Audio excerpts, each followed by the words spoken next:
is a free stream. Ha ha ha!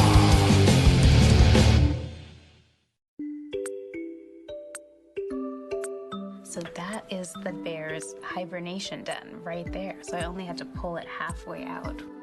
What's a carnivore ecologist? A carnivore ecologist is a scientist who studies meat-eating animals and how they interact with their environment. That's really cool. Carnivores can also be in the water, like sharks and some types of Whales? Whales, exactly. What's the coolest part of your work?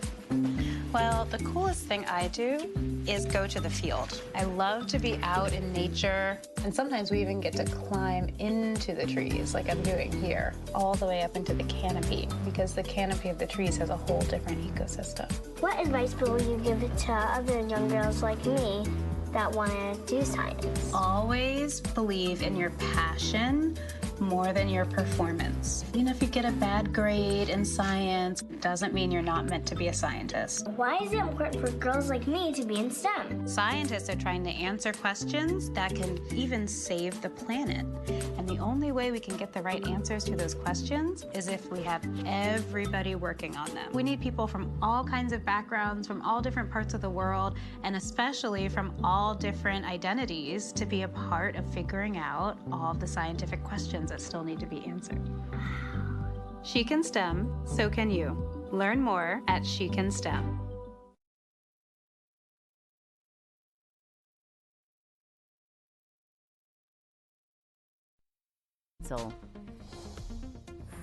Full coverage of this session of the Land Use, Transportation, and Infrastructure Committee begins now.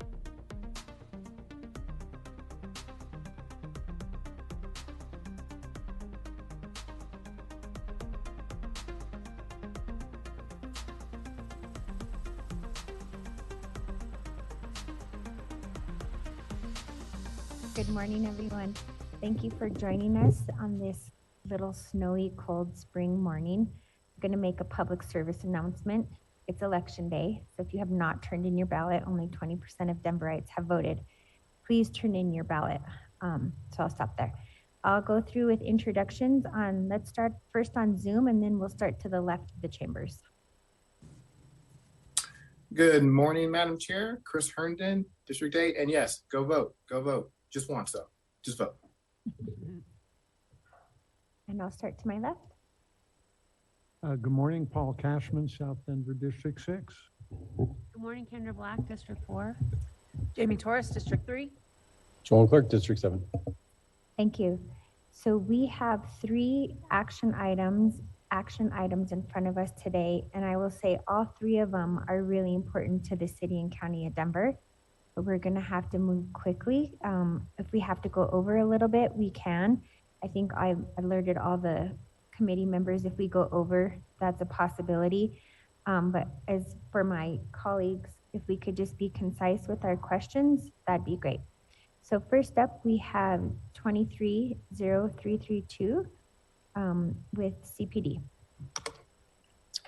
Good morning, everyone. My name is Edson Ibanez. Stepping in for Tony, who's out on paternity leave for this. But I'm with Community Planning Development, and we're presenting before you today a zone change specifically for the 2 properties at 8405 and 8415 East Colfax Avenue. And the request is from an EMS 3 to EMS 5, and the applicant is Councilman Herndon. So the subject properties are located in Council District 8 and Councilmember Herndon's district, and it's located in the East Colfax neighborhood there, as you can see. This map shows an aerial view of the 2 subject properties along Colfax Avenue between Verbena and Washwell Street. The applicant is requesting a change to the zoning classification to EMS 5, which stands for Urban Edge Main Street up to 5 stories. This would allow for a mix of uses consistent with the city's vision of a pedestrian scale community streets, and the applicant is requesting the rezoning on behalf of the property owners who are seeking future development of the property as affordable housing. So as you can see here, the property is zoned EMS 3, and directly to the east, west, and south is EMS 3, but along Colfax, you can see to the east and to the west, EMS 5. And directly to the north is ERH 2.5, which is a row house up to 2.5 stories, which is a protected district. So this map shows the existing land use in the area, but for some reason, our data actually shows it as vacant. But both properties are currently operated by motels. And along Colfax, you can see a diversity of land uses, including commercial, retail, industrial, mixed use, and multi-unit residential. This slide shows the existing context from the street view. You're standing right in front. The two images on the bottom are the subject property, and then the two images on the top are the properties immediately to the north on the other side of the alley, both multi-unit residential and diverse building forms. I just want to note that the Department of Housing Stability, HOST, has been heavily involved in the acquisition of this property. HOST provided the funds to purchase the property along with a covenant requiring it to be used as a non-congregate shelter with a minimum of 34 guests. The covenant includes an option for the owners to convert the site to a long-term housing through a future negotiated agreement with HOST. So in terms of the public process, the property owners within 200 feet, as well as relevant RNOs and elected officials were notified of this application.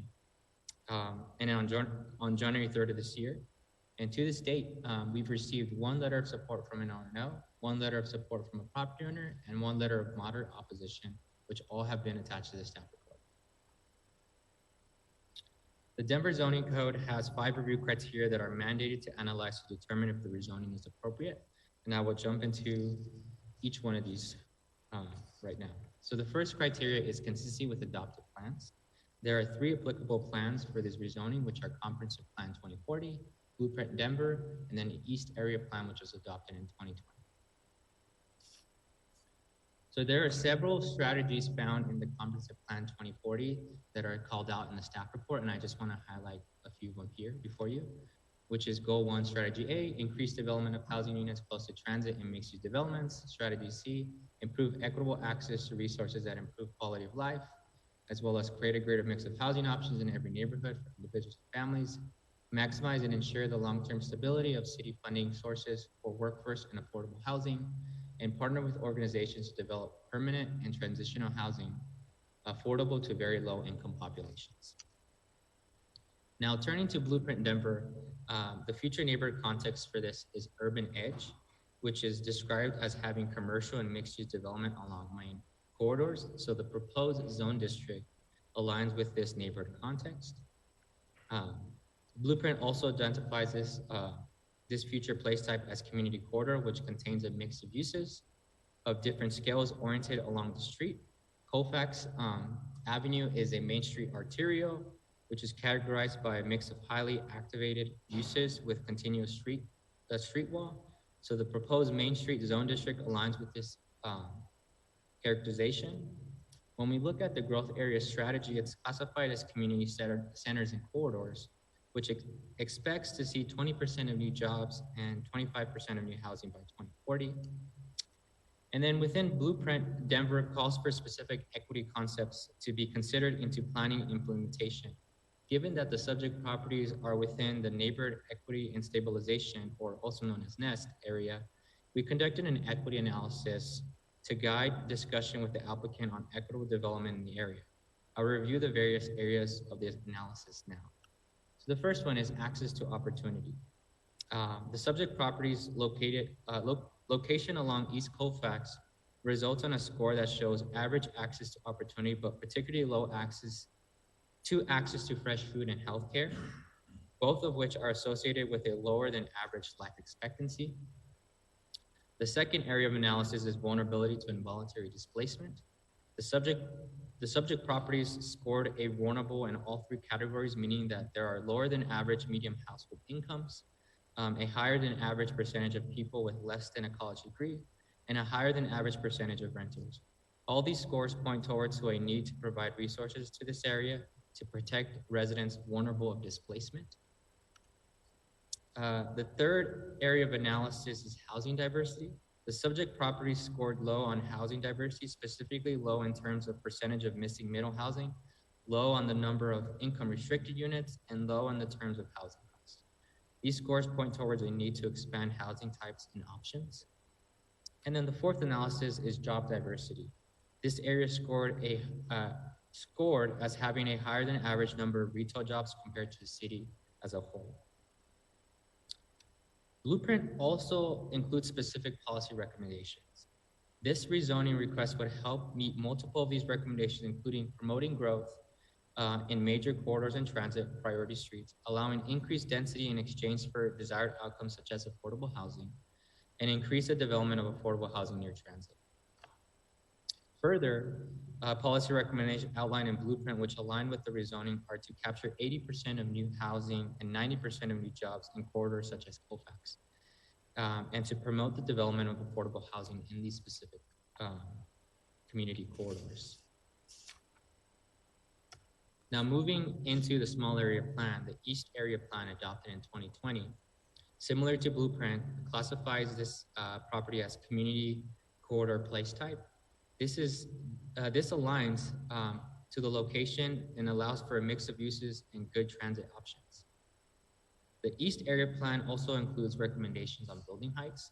The subject property is shown as having a recommended maximum height of 3 stories, while the proposed zoning district is higher than the recommended height in this plan. It is consistent with the general height recommendations in Blueprint Denver and the overall approach of having a mix of 3 and 5 story zoning along East Colfax Avenue recommended in the small area plan. Furthermore, the East Area Plan also includes specific policy recommendations. This rezoning request would help meet multiple of these recommendations, including allowing taller buildings along Colfax when significant community benefits are provided, stabilizing residents at risk of involuntary displacement, creating new affordable housing near transit, and encouraging the transition of motel into permanent housing for the most vulnerable. Further policy recommendations outlined in the East Area Plan includes prioritizing land use policies that achieve community benefits in corridors like Colfax, and reducing involuntary displacement and addressing the affordable housing shortage in the East Colfax neighborhood. While not listed as explicit policy recommendations, the East Area Plan also contains language in the vision and community priorities that align with the rezoning, including helping residents stay in place by making more housing options available and affordable, ensuring the neighborhood is inclusive by increasing the amount of affordable housing and public investment in affordable housing through public-private partnerships. And now moving on to the next few criteria, staff also finds that the request zoning meets the next 2 criteria. The rezoning will result in uniformity of district regulations, and it will further the public health, safety, and welfare by implementing plan guidance where it calls for increased height in the presence of significant community benefits. Staff also finds that there is justified circumstances for this map amendment with the implementation of adopted plans such as Blueprint Denver and the East Area Plan, as well as changing conditions in a particular area where we're going to see a future Colfax bus rapid transit BRT route. And then lastly, the proposed zoning is consistent with the neighborhood context, Main Street District, and the EMS 5 zone district intent statements. Therefore, CPD recommends approval based that all the findings of the review criteria have been met. I'm available for any questions. The applicant, Chris Herndon, is here for any questions, as well as hosts. Adam Post is here, and the FACTS Partnership is here as well to answer any questions you might have. Thank you so much for all of the work in the presentation. First in the queue, we have President Torres. Thank you, Madam Chair. Just a quick request for a reminder. Was there a timeline put on how long the current building would be used as non-congregate shelter?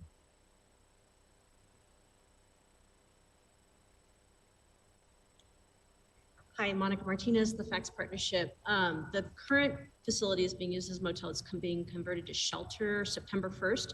Volunteers of America will take that over. And then it'll be a shelter for 5 years till 2028 due to a billboard on the Sand and Sage property, and that lease expires August 30th, 2028. Nice. At which time we will seek a redevelopment. Okay. Affordable housing. Thank you. Thank you, Madam Chair. Yeah, you're welcome. Any other further comments? Does Councilman Herndon, do you have any comments since you're on Zoom? Thank you, Madam Chair. I just want to, this is just making sure that the process has been moving forward, which it has. I'm excited about this opportunity to do something really cool with all the other work that we're doing. And I hope my colleagues feel this is ready to go to the full council. Thank you very much. Thank you. We have a motion and by Councilman Black, and we have a second by Councilman Torres. Seeing no other further action, we look forward to hearing this at the full council. Thank you. Thank you for coming today.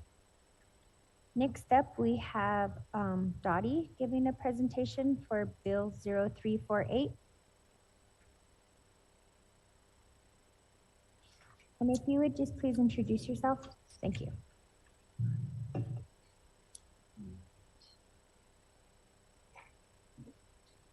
Hi there, Council. Thanks for having me. My name is Ashley Grace. I am the Director of the Waterway Resiliency Program within the Department of Transportation, Special Projects and Initiatives. Curious how it gets queued up. Do you need help getting the presentation? I do. I'm okay. Sorry. It's my When first time. Luke will be there to help you. Just 1 second. Thank you, Luke.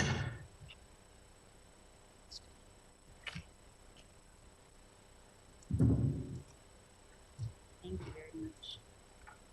All right, let's get started. So, all right, again, I'm Ashley Grace here to talk to you about the Waterway Resiliency Program. I've had the pleasure and opportunity of speaking with many of you, so thank you for having me here today. Specifically, this is bill number 230348. And we are here today to seek council action specific to the approval of our project partnership agreement between the United States Army Corps of Engineers and the City and County of Denver as it relates to this project. So before I get into the weeds of the partnership agreement itself, I'm going to provide a few slides just that give a little bit of background on the project itself, just in case you have any questions or need a refresher. So to start with, this project is really what we are calling a One Water project.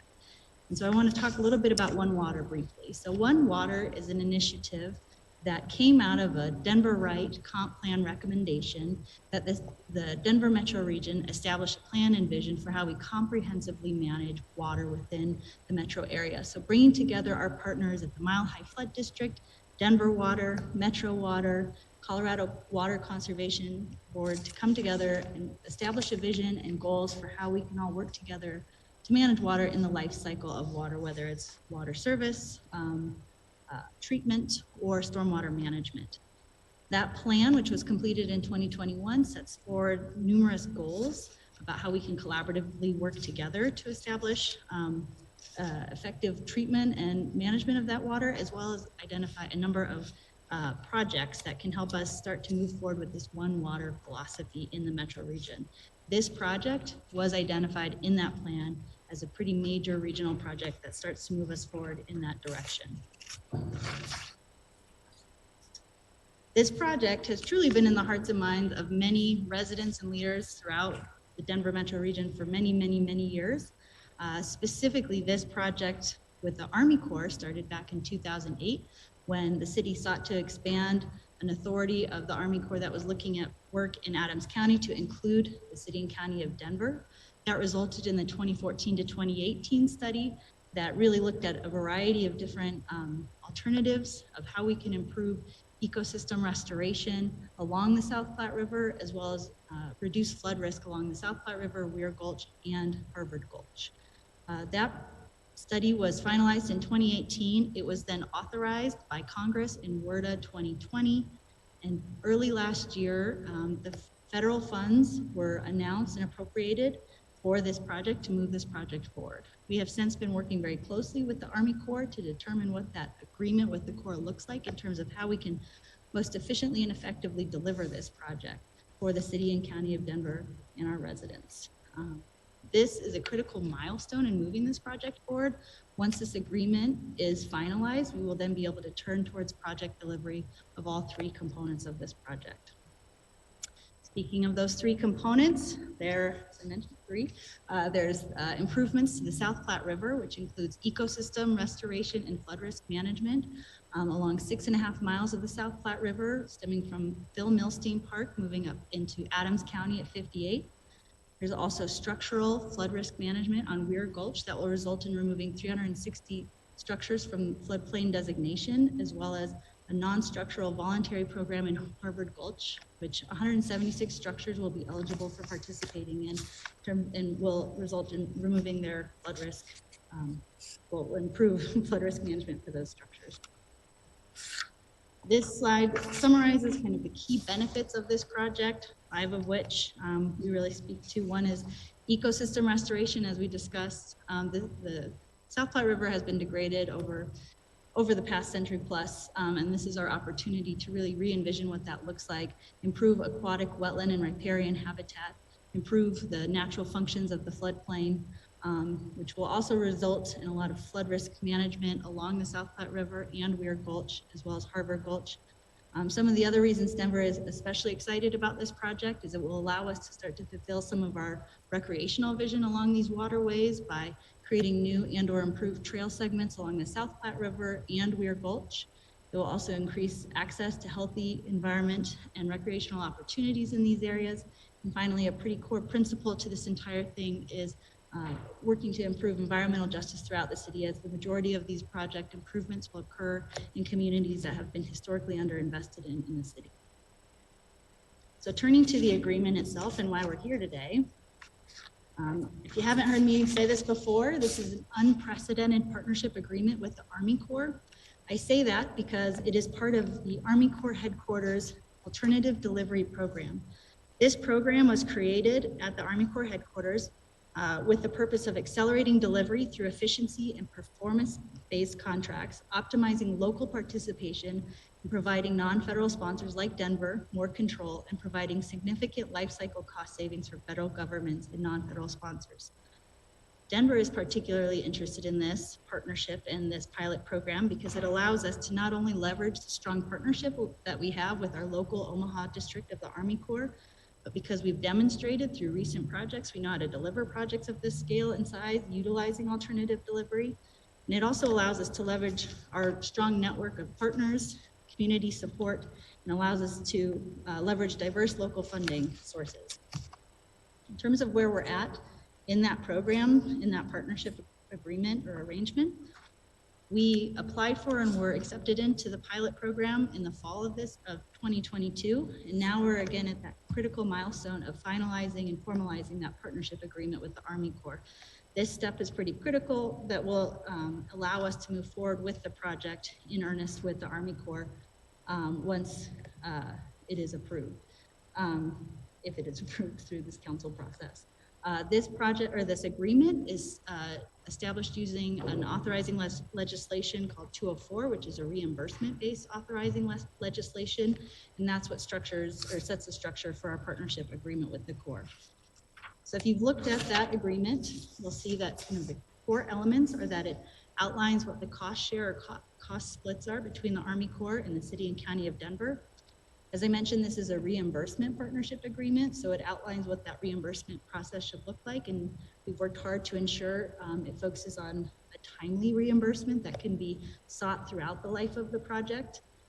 It also focuses on a collaborative delivery approach, so while Denver will be taking the lead in delivering this, we are ensuring that we have a very strong partnership with our Army Corps counterparts, so that they are with us as we move through the design and decisions, and there are no surprises for either the city or for the Army Corps, so that when we do get back to that reimbursement, it can happen as seamlessly as possible.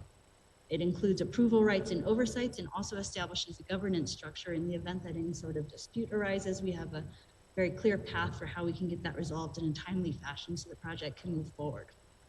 In terms of financial obligations, those as part of this project will be occurring at a later date.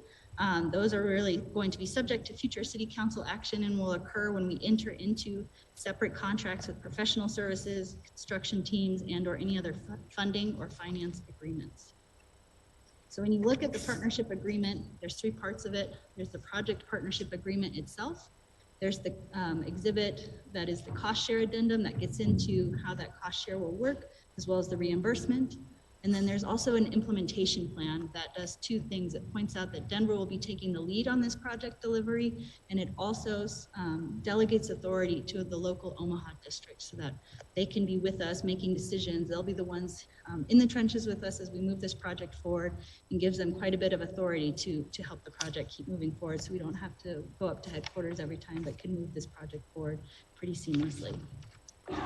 Two more slides for your consideration that relate to kind of everyone's questions, I am sure, as it relates to this project. How much does this project cost?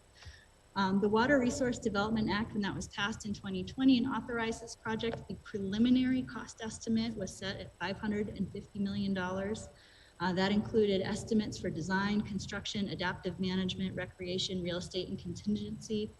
It did not include environmental remediation, which is fully on the city to provide, or the local sponsor to provide. It does not include any design or scope changes which may have occurred since the study was finalized in 2018. It does not include current real estate market conditions nor inflation, which we all estimate through some early due diligence may bring the price up by about $200 million. The PPA, if you've looked at that, it does call out $602 million as an initial estimate of inflation since WRDA 2020. But again, we are doing quite a bit of due diligence to work with our real estate team to understand what those real estate cost estimates are, better understand what our environmental cost estimates are, better understand what the appropriate cost escalations may look like, and also looking at how different financing and funding scenarios may impact cash flow needs. So we're still very early on in this part of the process, understanding exactly kind of the funding and financing on the city side, starting with what we do know. We do know that there are $350 million in federal funds that will be available once this PPA is executed and we begin a reimbursement process. We do know that Denver wasn't waiting for these federal funds. We started moving much of this work forward via two very important projects. One was the Heron Pond Carpio Sanguinetti Regional Park that is achieving a significant amount of our habitat units or ecosystem restoration in North Denver. We also have, there are 4 reaches in Muir Gulch. We've begun design and the real estate process for Reach 1, which is directly south of Sun Valley, recognizing there's a very near-term and urgent need to remove that area from the floodplain. So that part of the project has already been, again, designed. Real estate's in progress and is budgeted for completion. We've also begun to invest as a city in setting up a foundation for this project. With the 2023 budget, there were 8 limited positions that were approved, as well as $5 million in wastewater CIP that was set aside for this project. In terms of how next steps, we're looking at our potential city sources with a focus on our wastewater enterprise and Denver Parks and Recreation. There are a number of recreation components to this project that are eligible for cost share with the Army Corps, and much of this work also falls within the wastewater enterprise purview. And so looking at those sources, but before we know exactly what those numbers will be for those sources, we are also exploring partnerships. Adams County, one reach of the South Platte River is fully within Adams County, so working on better understanding our partnership arrangement with Adams County and what that looks like to carry this project forward, and also going back to our One Water partners. As I mentioned, this is a One Water project that was called out in the One Water plan, so we are in the middle of conversations with the Mile High Flood District, Metro Water Recovery, Colorado Water Conservation Board, Denver Water, and the Greenway Foundation to better understand what their commitments to this project look like. And with that, I will return to our initial request for you all today, which would be the review and approval of the Army Corps Partnership Agreement for this project. Take questions. Thank you, Ashley. First up in the queue, we have President Torres. Thank you, Madam Chair. Thanks, Ashley. Can you kind of walk me through how residents will know about and be engaged in what's happening with this project? So neighborhood engagement and community engagement will be very critical to this. And that's, again, part of why Denver wants to take the lead on this, because it allows us to really lead in the community engagement space. So once we give this first milestone pass and are able to start moving forward with this project in earnest, we'll be bringing support on board to help us build out a very robust community engagement strategy. We envision there being multiple tiers to that. There being a stakeholder group that would help kind of oversee the overall project in terms of ensuring that we are accountable to meeting goals and expectations of the community. They would be the ones to help oversee communication materials. And then we also would ensure there's a very robust community engagement strategy, likely divided out, one for the program as a whole, but then South Platte would have its own strategy, Weir Gulch would have its own strategy, and Harvard Gulch would have its own strategy. So there's a lot more to develop in that space. We're still very early on in that, but again, I think that would be very critical. I think, for instance, in Weir Gulch, we'd want to make sure we were building off any efforts that have been completed in the area, including the West Area Neighborhood Plan that was recently completed. So while Dottie is leading this, we're working with OCBE and our CASR teams and CPD and many others to help ensure that we have a very robust citywide outreach process. OCBE. Sorry, didn't know all those acronyms. It's the Office of Community and Business Engagement within the Department of Transportation and Infrastructure, who focus specifically on ensuring we have very meaningful ways of engaging community, particularly with our major capital projects. Okay, got it. Just what, it might be a correction on some of the appendix slides that you've got, you're referring to Sun Valley Eco District, which I don't think is active anymore in the actual Sun Valley development rollout. I think that is just Denver Housing Authority. So if you can confirm that and an update, just so folks know what they're looking at. I will say we just approved the West Area Plan a couple weeks ago. A considerable amount of that plan focuses on this community's connection to water, and they have a number, I think, of goals, expectations when it comes to how our water corridors are treated and protected. So wanting to make sure that we're still accomplishing, I think, the logistical and I think obligated needs that we've got to for flood mitigation, but also that we're trying to accomplish what that plan lays out for quality of life improvements. That would be, I think, an important connection for the West Denver neighborhoods that are included in this impact area. My other question, I know you said that some of the work is already happening. It looks like Reach One is one of the most kind of active sections for the west side. Is it going east to west, or is it just by kind of project opportunity? How are you guys deciding what comes next? So for Weir Gulch, because its primary focus is flood mitigation, you start really at the confluence, so where Weir Gulch hits the South Platte River, and then you work your way upstream. You have to increase the conveyance capacity downstream first, and then you can work upstream. And so that's why Reach One is going first. So that will go in order. So it'll go Reach 1, 2, 3, and then 6, because actually 4 and 5 are reaches that will not be moving forward. They're kind of a tributary. As far as the South Platte River, there are 6 reaches, and those can go in a variety of orders. It's much more dynamic and larger system. There are a few that are hydraulically connected that will have to be planned accordingly, so one will have to go before the other. But otherwise, there is some flexibility in how that gets delivered, those reaches. Got it. Okay. Thank you. Thank you, Madam Chair. Thank you. Next up, we have Councilman Cashman. Yeah, thank you, Madam Chair. Hello, Ashley. Thanks for the briefing the other day. Recognizing there's a billion moving parts and financing needs to come into play. Is this a 5-year project, a 15-year project? How do we envision that? It's a great question. So when the Army Corps thought they were going to be delivering it, they anticipated it would take about 20 years or so to build or construct the project, followed by what's called a 10-year adaptive management. So there'd be an evaluation for 10 years to ensure that particularly the ecosystem restoration components were functioning properly. Part of the reason that they are interested in this project being in the alternative delivery program, as are we, is that we believe we can cut that time potentially in half, so potentially build it out in about 10 years. And that provides a significant cost savings for both parties, both the federal government and the local sponsor. Great, thank you for that.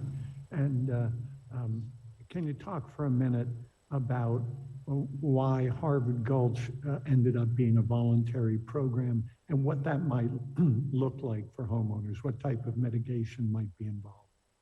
Sure. So when the Army Corps, again, there was that 4-year study and they looked at both Harvard Gulch, Weir Gulch, and the South Platte River. And when they look at a tributary for flood risk reduction, they look first at structural improvements. So could they look at improving the gulch itself?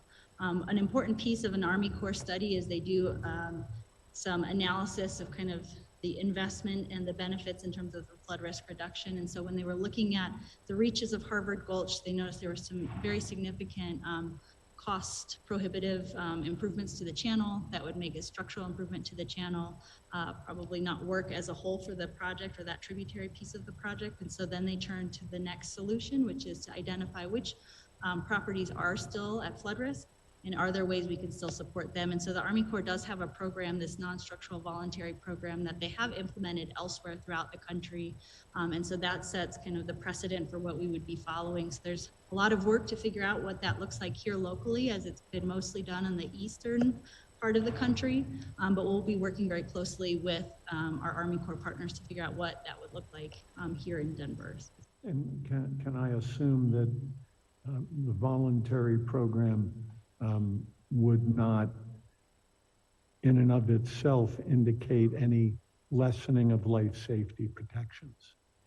The intent would definitely be to remove folks from that flood risk, which is the #1 focus is life safety. Great. Protection. So we'll definitely be a successful program. I appreciate that. Thanks, Ashley, and thank you very much, Madam Chair. Thank you. Thank you, Councilman Cashman. Next up, we have Councilman Clark. Thank you, Committee Chair. I just want to say how excited I am about this. So thank you for the presentation. Thank you for all the work on this. This has been a really, really long time coming. Our federal government works so quickly that it took no time at all to get a federal commitment on this, but it's really exciting. I mean, really, you know, across the entire nation that we have this opportunity to leverage federal funds and to do really big work on our waterways. And so I'm so excited that it's to the point where we're taking council action on it. And thank you so much for all of your work on this and the team's work on this. I think it's in really great hands and I really look forward to watching it continue to come to fruition here. So just wanted to say that I'm excited and thank you. Thank you. I have a couple questions. Can you talk about which reach, they're numbered, reach 1, 2, 3. Is that the order that they'll go in for priority? So is reach 1, that's the first part by Riverside Cemetery. Reach 2 is by the National Western Center. Reach 3, is that the order of the progress of the project? Not necessarily. Again, they can be, there's a few that are, I think there is a slide that speaks to the fact that there are a few that are hydraulically connected. So reaches 2 and 3, for instance, and then reaches 5 and 6. They will have to be sequenced appropriately because they are connected. However, that doesn't mean that they would go first. There's a number of factors that may influence the prioritization. So as part of the alternative delivery approach, we'll be working with our industry partners to seek their innovation and ideas for how we can most efficiently and effectively deliver this project. And they may find reaches 1 through 6 is the fastest way, but they may find another way that makes more sense to deliver this. And so, no, this does not, the numbers here do not reflect a prioritization. Okay, awesome. And then you talked about Parks and Recreation being part of the funding mechanism.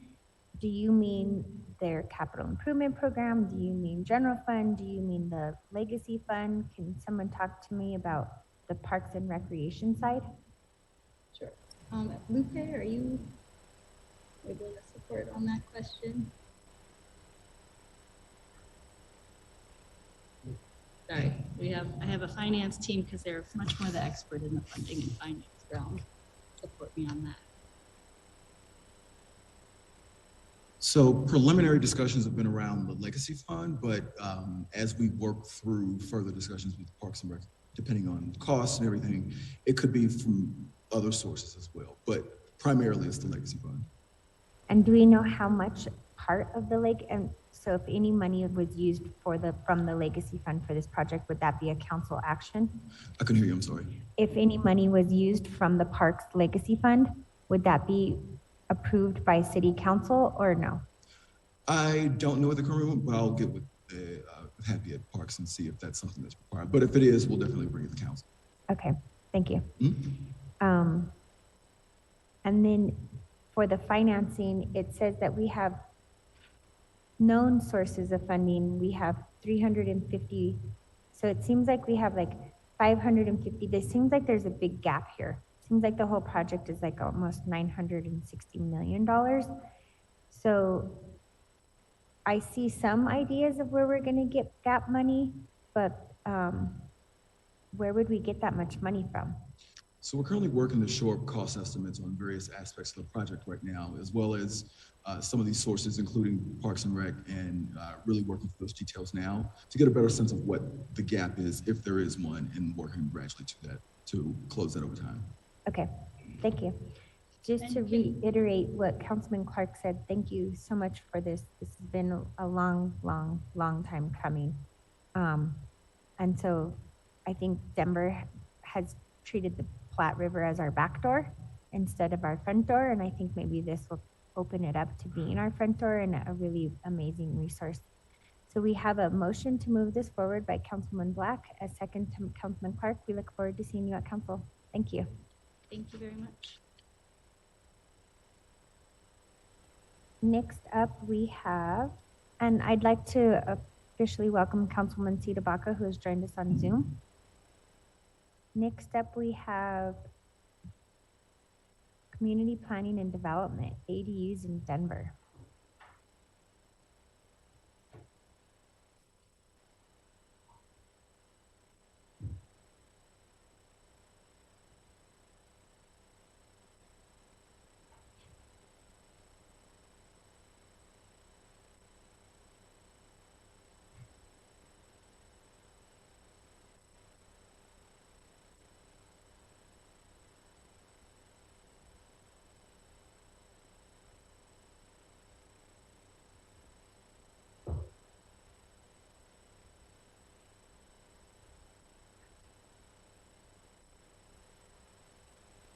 Hi, good morning. Good morning.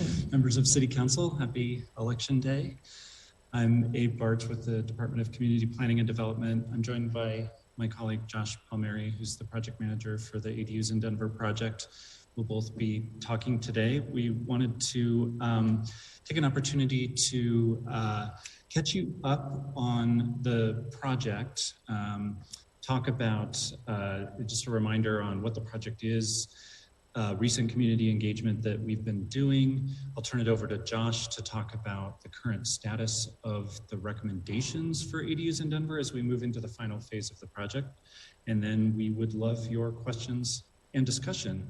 And before we get into any sort of technical details, I just want to say a few things about accessory dwelling units. I think we know from a technical zoning perspective that they're a second unit on a property, either attached, they can be in the primary structure, like in your house as a basement apartment, or they can be detached in the rear as a separate structure. Those are often called like a granny flat or an alley house or a casita.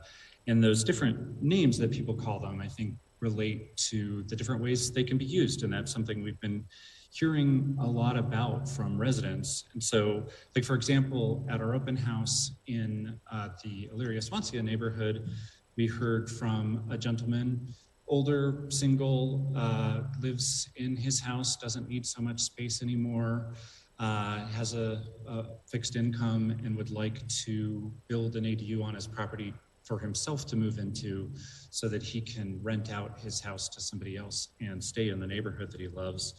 We also, in Montbello, was talking to a woman at our open house there who lives on a corner lot and would like to build an ADU that faces out towards the side street where there's just a big blank fence now.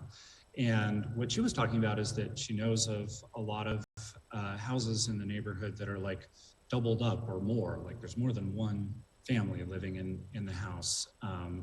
Primarily for economic reasons, and just seeing the need to provide more housing for those households is how she wanted to look at using an ADU that she might build. So I'll circle back around to the ADUs project itself now, just the reminder that the project isn't about rezoning properties to allow ADUs. It is about looking at how ADUs fit in with different neighborhoods across the city and how updates to the zoning code may reduce barriers to creating ADUs where they're already allowed.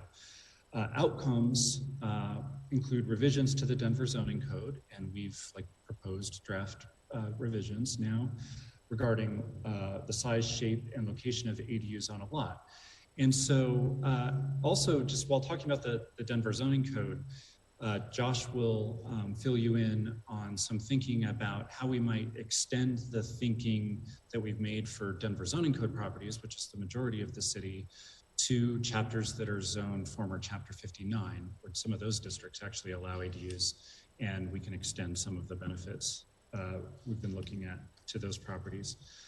So we're nearing the end of a project that's in a process conversation that's taken a little over a year, starting with an exploration of issues, an evaluation of alternative things that we could do to address those issues through zoning, and then into a recommended strategy where we did a lot of outreach and discussion about that strategy, and now heading towards an actual adoption process.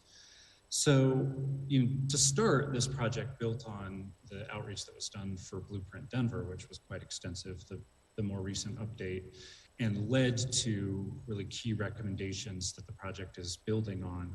And then within this project itself, a lot of the conversation was a little bit more technical, because this was a project about how do we take those Blueprint Denver recommendations and actually craft a zoning amendment to implement them. So throughout the whole project, we had an advisory committee. Councilman Black was part of the committee, and Councilman Herndon, if he's still out there virtually, and had great discussions with the committee, and then also had some more specialized focus groups, like especially talking about special conditions on suburban lots or in neighborhoods without alleys. And then we had wider public outreach at the major project milestones, like surveys, open houses, and throughout we were talking to any neighborhood organizations or anyone else that asked us to come speak. Definitely won't read this slide to you, just a more comprehensive list of some of the outreach we've done. We can come back to it if necessary. And then just before I turn it over to Josh, just mention the last time we were in front of Council, a committee, it was the Budget and Policy Committee in early January, and we were just getting ready to put out the draft recommendations. We talked to you about that, and then do a round of outreach around that. So we did go out and hold 5 in-person open houses at locations around the city. We heard some of those stories that I talked about earlier, and held a virtual open house. Heard, in general, a lot of support for the recommendations and a few concerns. And we think we're in good shape moving forward. So let me give it over to Josh to tell you where we are with the recommendations. Thanks for that, Abe. Josh Palmieri, Senior City Planner. Just glancing at the time quickly here, I think we want to get to discussion, so I can briefly run through some of this stuff. I think we've covered quite a bit of this material before. But what's important here, we really want to talk about, our focus has been on practical housing solutions. We've heard a lot through the committee and through the public that ADUs just aren't that livable in a lot of ways. The zoning allowances that are granted are quite minimal in a lot of cases, 650 square feet being that first threshold of allowance. Citywide, we've seen 450 ADUs built to date. The average size is about 640 square feet, and so we're not even reaching that minimum sort of threshold of allowance. We've heard that the head heights are awkward, need a little bit more space. Units that aren't that livable kind of lend themselves to be short-term rentals in a lot of ways. It's hard to be a tenant in a structure that you don't feel comfortable living in for 3 years, 5 years. We really want to create long-term housing options here, and so we're hoping that some of these modifications trend in that direction. A lot of our recommendations are citywide. We'll go through some of those recommendations. Also, this idea of context sensitivity coming from that project scope. We're mostly talking about detached ADUs here. We know that that's the more popular sort of product people are interested in adding to their property. But of course, as Abe mentioned, attached units are allowed where the zoning allows such. So quickly looking at some of those key issues that we're addressing, we've talked a lot about the impacts to the neighborhood, to the community, concerns that neighbors would have, design, construction, buildability, this idea of what's practical, what are people having to design to, what kind of parameters are we putting in place, what becomes hard to build. That leads to this idea of cost and affordability. We're kind of increasing the construction cost in a lot of ways, adding to detailing, adding to funky jogs on the structure, things like that. And then looking closely at the sort of use allowance and those restrictions that we have in place, this idea of short-term rentals, owner occupancy, we've had a lot of those discussions. So we narrowed it down to roughly these 10 items on the board. As far as citywide recommendations, we've heard that we do need to get rid of the minimum zone lot size, the requirement for a detached ADU to be allowed on a parcel. We talk a lot about folks that have just recently legislatively rezoned an entire neighborhood, rezoning to allow ADUs, but then individual property owners within that actually not meeting that minimum lot size threshold. And so they're looking at coming in and rezoning again months later. We're looking at eliminating that step, at least creating eligibility for everyone that already has the zoning to potentially provide a detached ADU. The building coverage exemption is this idea that we do exempt 500 square feet of your lot coverage for a garage today. So if you have, hypothetically, if your primary structure already is at your lot size threshold, you can't add any other structures. You could add a 500 square foot garage. You could also add 500 square feet of garage with an ADU above the garage as a detached ADU structure. But you are not allowed to add a 500 square foot single story ADU. And so we're looking at opening that up, creating a little bit more opportunity for housing versus opportunities just for parking. The minimum size of the ADU allowance, we've talked a lot about that, 650 square feet, not being that livable, not allowing the opportunity for 2 and 3 bedroom ADUs, looking at what housing options need to exist in these existing communities. We're looking at increasing that to a citywide minimum threshold of 864 square feet. And so hoping that that opens up this option, opens up more 2 bedrooms, opens up more long-term, practical, livable units. The reuse of existing structures, we've heard a lot about. Folks are interested in doing the sustainable thing, the proper thing by keeping the structure that's there when possible. Not always practical, but opportunities do exist. We think it feels like the right thing to do. We shouldn't force someone to tear down a perfectly good structure if it could be reused.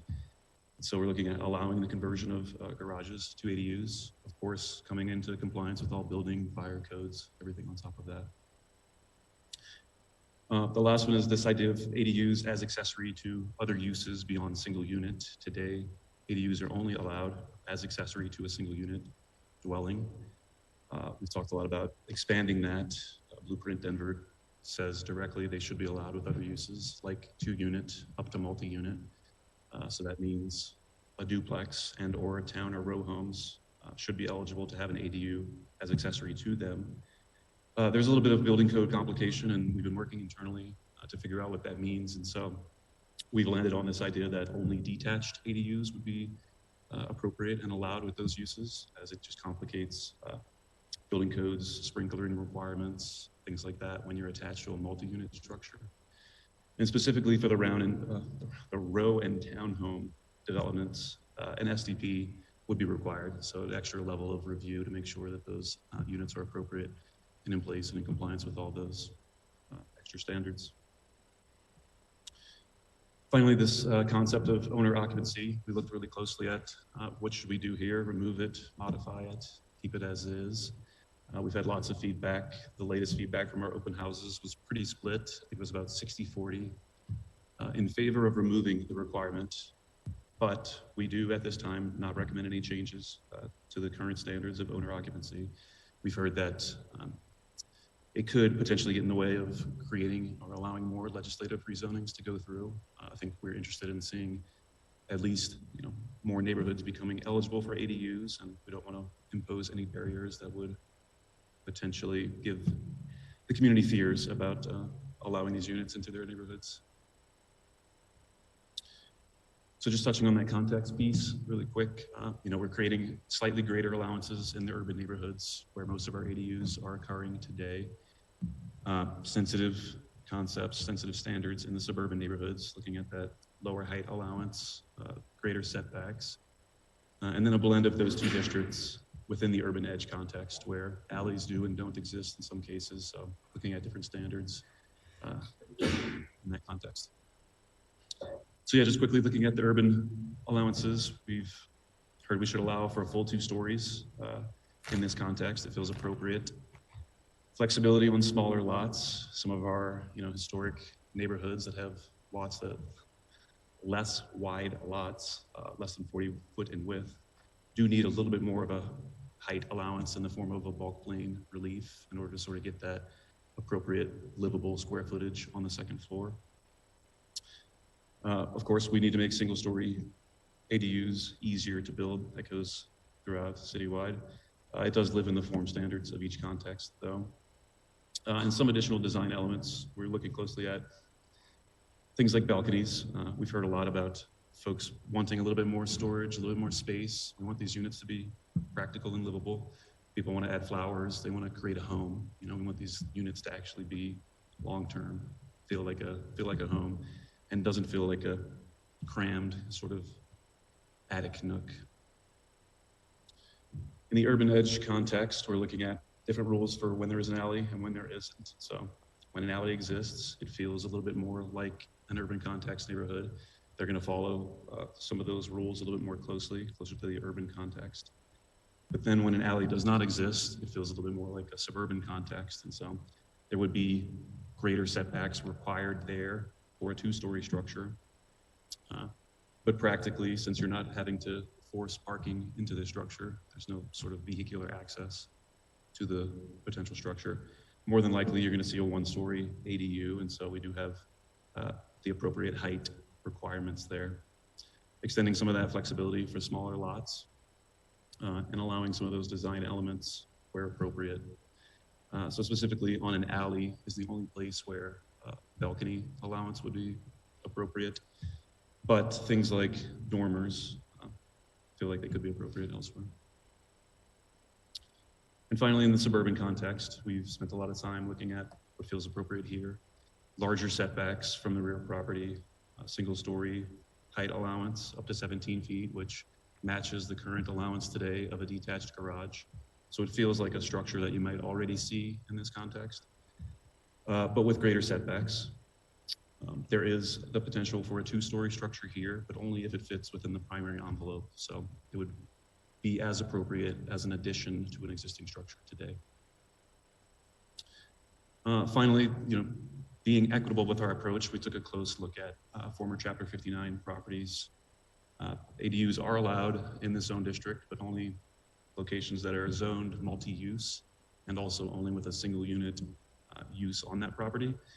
It does have its own sort of thresholds of square foot limitations, but it does follow the same rules as far as a building form as the primary. So it matches all the setbacks that a primary structure would have to follow. And so if you fit within that primary envelope, you can have an ADU there. There's roughly 8,000 parcels citywide that would fit this category. So we felt it appropriate to come forward with a bridge amendment to bring those standards up to the Denver zoning code equivalent. And so what we need to do in order to do that is increase that minimum ADU size allowance. So we're looking at matching the thresholds of the Denver zoning code up to 1,000 square feet, regardless of the structure size. So in the former Chapter 59, it's actually tied to the square footage of the primary structure. You're allowed a certain square footage. We've looked closely at this approach, but it didn't feel equitable. We're only sort of privileging folks that already have bigger homes to have a bigger ADU. And so we want to tie it to the lot size rather than the structure that you're able to afford. And finally, we're looking at removing some of those, what we've heard to be difficult to enforce design standards that are in the zoning code. Things like matching the architectural requirements of materials.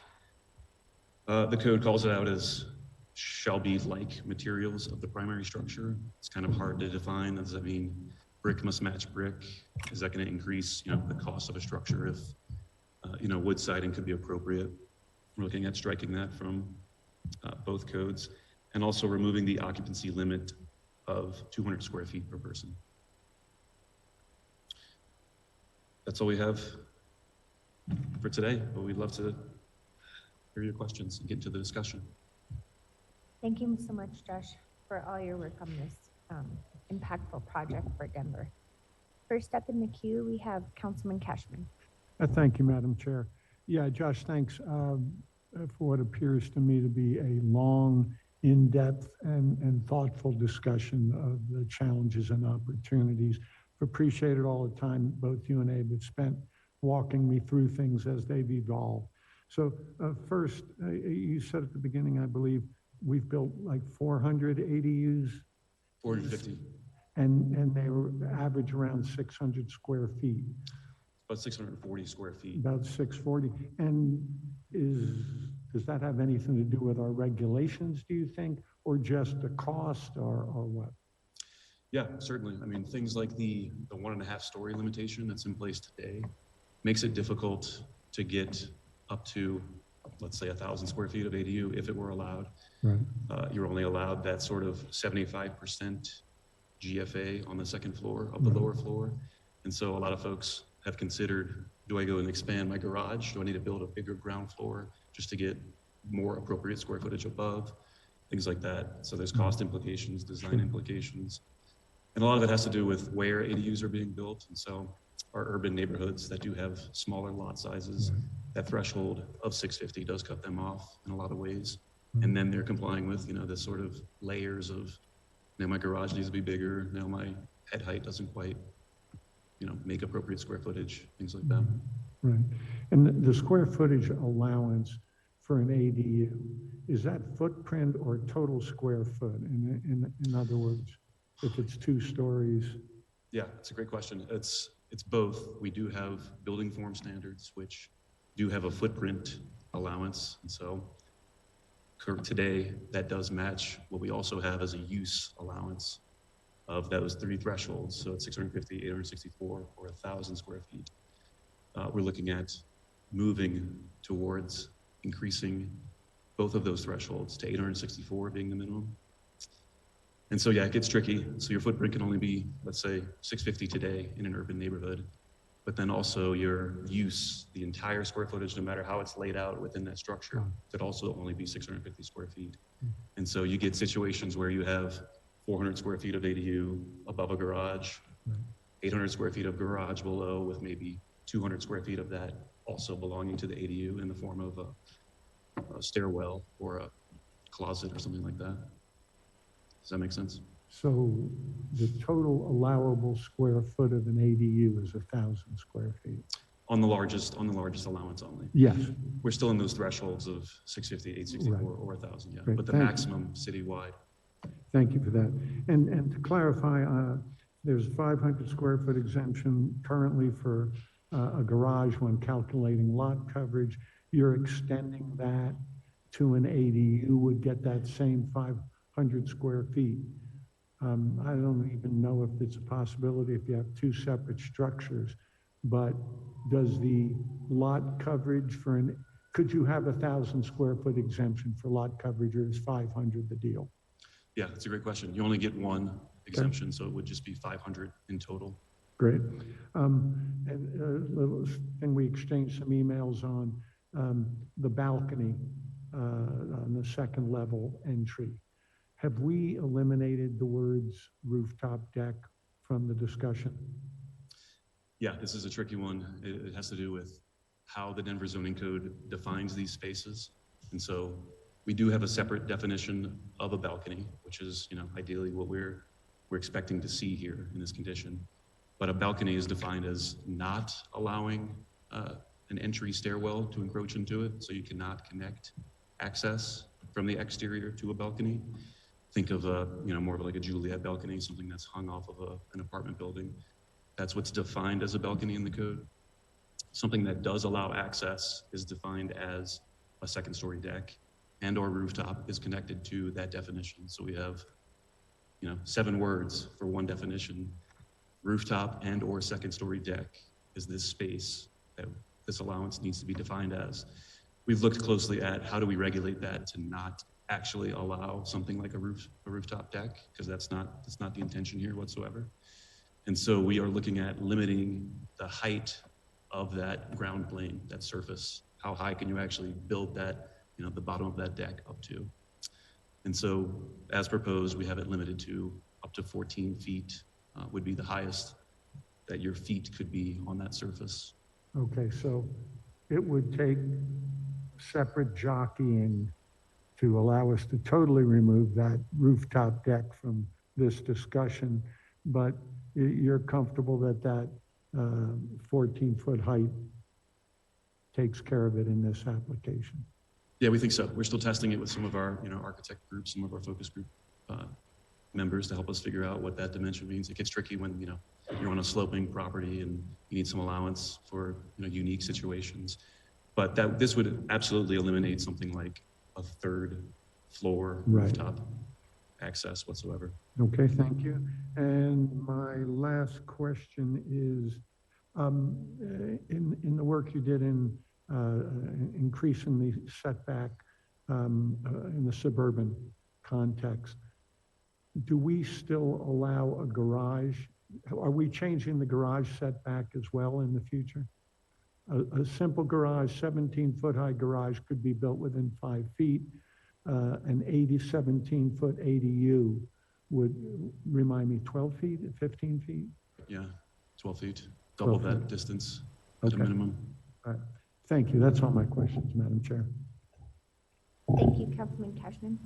Next up, we have President Torres. Thank you, Madam Chair. Thanks, Josh and Abe. I'll just pick back up on the garage conversation. So garage conversion, is that the recommendations around converting the garage itself or popping the top and going above it? Everything's in that same recommendation for either of those? That's correct. Yeah, you could do either or situation. And so you're able to use the existing structure as it lies, but any new addition would have to comply with the current setbacks. So if you were to add on to the top, it would have to be set back the minimum requirement of a new structure. Got it. Okay. And then the side setbacks on the garages, where did that side one come from? It looked like it was 3 feet. On our smallest lot size, it is The 3 small. feet. It is matching the existing allowance for a primary structure on that same lot size. Elsewhere, it's 5 or 7.5, depending on what the primary allowance is. So we're trying to match what you could build as a primary towards the rear. For garages, in fact, if it's just a garage use, no, livability whatsoever, it could be 0 feet. Okay, got it. And then there's just a couple one-off examples in my district where the primary house is more towards the rear of the property. And I have one in my neighborhood that did its own rezoning to do an ADU. Does it remain the primary structure if it's at the rear and they build on the front? No. Yeah, this is a tricky one as far as timing and permitting issues. I think we'll have to do some follow-up internally with Sure. some of our post-adoption work. But yeah, it's difficult. There must be a primary in order to comply as far as be accessory to that primary Primary structure. street, So there's some timing issues as far as could you grant that structure an accessory definition? You're not allowed to without a primary existing on that same zone lot. And so, yeah, this is a unique situation. We know in West Denver, there's a lot of these that we would like to coordinate. I think, we'd love to remove that hurdle and see ADUs be appropriate on those sites as well. Yeah, okay. I'll follow up then. Thank you. Thanks. Thanks, Madam Chair. Thank you. Next up, we have Councilman Black. Thank you. I have a question and a comment. So if someone is going to convert their existing garage, are they required to keep a portion of it? Or what if they start doing construction and they find that there's termite damage or something? Can they rebuild it on the same footprint because it was already there? Yeah, it's a good question. We do have rules around the required amount to be left for demolition. I think it's, I don't know, Abe, you might know better. It's something like 75% of the existing structure must remain in place. There's, we have definitions tied to technically what is continued use of a structure. Yes, we can look more closely at how that relates. Okay, I agree that that should be an option, but it might be challenging in some cases with older garages, and so maybe that's something we want to look at more. Yeah, I'll just add that I think where you're going with this, you're right, that the allowance as it's written now doesn't say if you have a garage, you can definitely put an ADU where the garage is. It's about reusing an existing structure. So if you tear it down, the allowance goes away and you're having to meet all the standards for an ADU. So I'd be interested in your thoughts about whether you think it should actually be more flexible than that. I do think it should be more flexible if someone can reuse a portion of it, but I don't know what that 75% seems like a lot. But. Right, they just couldn't tear down. I think it's a little more generous than that. We'll have to look up. It's pretty technical, the definition of demolition. But yes, when you reach that point, it's like there isn't a structure anymore to reuse. But we can get back to you with that information. And the intent is, yes, you can. If you have an existing structure, we don't want to make you tear it down in order to build an ADU. Ideally, you reuse it, even if it's only part of it. Okay, thank you. And I just have a few comments. So I was on this committee, and I really appreciate all of our many conversations we had. And it was challenging. And so I really appreciate you guys working with me and other committee members. I did write an email to the planning board. Anyway, I'm very supportive of what we came up with, because our goal was to make it easier to build ADUs in Denver, but all of us sitting up here have to balance our political hat, dealing with our constituents. And so I think we came up with a really good balance. So I appreciate that. And as I've said all along, is I feel like we just need to kind of get our foot in the door here and then see how it goes. And then we'll start opening the door more. I will say, I think everyone here is aware of the governor's land use bill. And if it passes, we can just throw all that in the trash, because it won't matter. It will not matter. ADUs will be a use by right. And the cities can't say who lives there. They can't say they're owner occupied or not. They'll all be 5 feet. The city can't really restrict them in any way. So height setbacks, they can all be 5 feet from the fence. They can be up to 50% the size of the primary structure. So that bill will actually take away our ability to work with our constituents on what works for our communities. I don't think it's the governor's prerogative to decide what land use should be in Denver. So those are just my comments on that. Thank you. Thank you, Councilman Black. Councilman Cashman, you in the queue again? Yes, please. Just want to kick the can a little bit farther down on the balconies, rooftop decks. So I'm pretty comfortable with your explanation on the second floor entry balcony.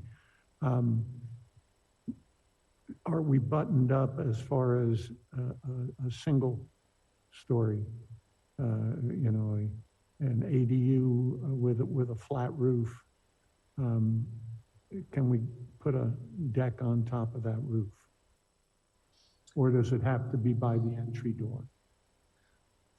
Yes, as written now, if the ADU was only 1 story, there could be a deck on the roof of that 1-story structure, because it wouldn't be above the 14 feet that Josh talked about. It could only be within 15 feet of a rear zone lot line abutting an alley. So because the intention is that the deck is really overlooking the alley more so than the used parts of the neighboring properties. And I do want to mention the just state legislation really quickly too, that we've been studying it pretty carefully. And of course, it's likely to change in various ways, and we'll see where it goes. But we actually think that, as proposed now, the amendment to the zoning code takes us pretty far in the direction of where we would need to go if the legislation passed. Of course, there's the whole part of it about where ADUs are allowed, which this project doesn't address. And there's a few things about the setbacks, as you mentioned, Councilman Black, like in some cases we require 7.5. That bill says we can only do 5. It says we can't have the owner occupancy requirement, and there's a couple of other things, but we get pretty close. So I think we actually, relative to a lot of other cities in the state, would be much more ready for it if it did happen. Yeah, I'll just echo Councilwoman Black. I think it's an overreach. While some of the things they're trying to do get us in a direction I think we ultimately need to get to, I still think that it needs to, we need to be able to add local nuance to it. So that's that. And again, thank you very much. Thank you. I have a couple questions on the recommendation. So if we're looking at adaptive reuse for an existing garage and it's in that side interior setback, do they still have to go through the Board of Adjustment, or is it just once this passes, they could adaptively reuse their garage, but they'll still have to have the soil sample to make sure that the foundation, like a structural engineer, to make sure that the garage can be adaptively reused?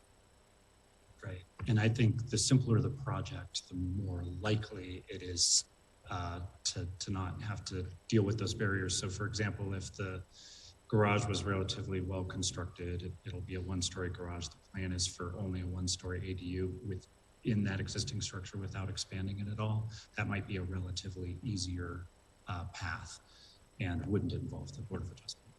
Awesome. And in the appendix, we have some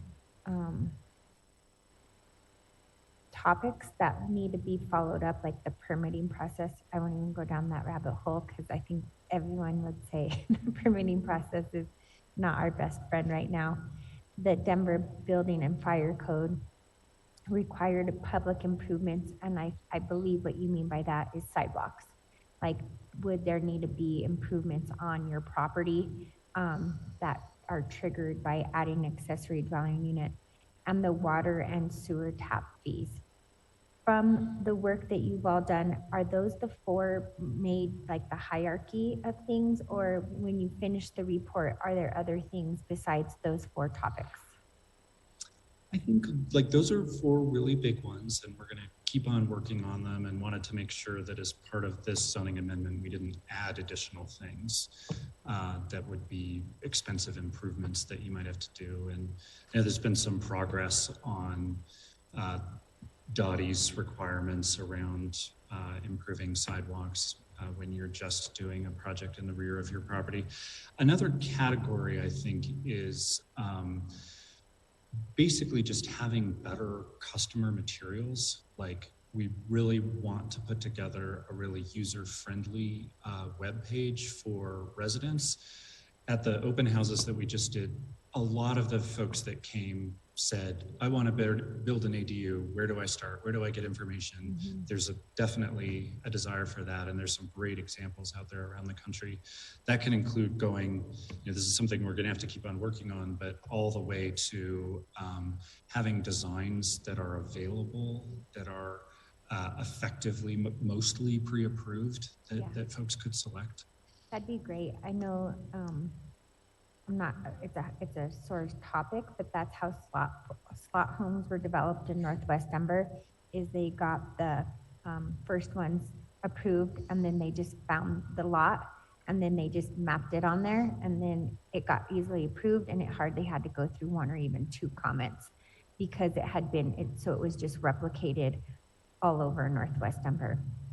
So I know that's a bad example, but it's an example that's on the top of my head.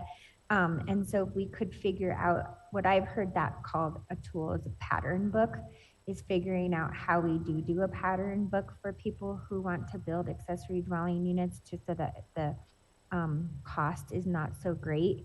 I think that's super important, because as people are navigating that, you think that adding, if the average is like $650, I think you said about, if you think about adding 650 square feet to your house, you don't have as many barriers as you do creating this detached accessory dwelling unit. For example, you could add 650 square feet. I have 1,000 square foot home, so a little bit more than that. But if I wanted to add 650 square feet, I wouldn't have to add a water tap. It would still continue to be the same water tap. It could still continue to be a lot of the same things. But if you want to build 600 square feet, 10 feet from your back door, suddenly now you're incurring all of these other barriers to entry, which actually has cost has cost the price up. So I just want to remind everyone, if I'm correct, you're not here today for an action item, correct? It was just a briefing, and then you'll be back in front of Ludi for an action item on 4/18. Is that correct? Yeah. So 2 weeks. Yeah. So we'll be in front of. We'll be back here at 4/18 for an action item, and then when do you go to planning board? You go to planning board for an action item tomorrow for planning board. They will make their recommendation tomorrow. To get their recommendation, and then you'd come to city council, Ludi, 4/18, and then remind me when you have the public hearing. We would like to come back to you for the final public hearing on the 5th of June. On June 5th. Okay, awesome. Well, that's a robust timeline. And just once again, thank you, Josh. Thank you, Abe. Thank Laura Aldretti for taking this project on. I was one of those council members who was like, I can't rezone neighborhoods anymore if a fourth of the neighborhood that I rezone doesn't meet the minimum lot standard. And that was my minimum lot standard, was what caught me on this. And then you opened up the zoning code and came up with more recommendations that I hadn't even thought about or even analyzed. So I appreciate this work. I know it's a hot topic right now on election day. So I think this is exciting, and we look forward to having you back here in a couple weeks, and wish you well tomorrow at planning board. See no other further items before us. We have 10 minutes to spare, and I'm going to put one more last plug. Make sure to call 5 of your friends to ask them if they voted. Thank you. We stand adjourned.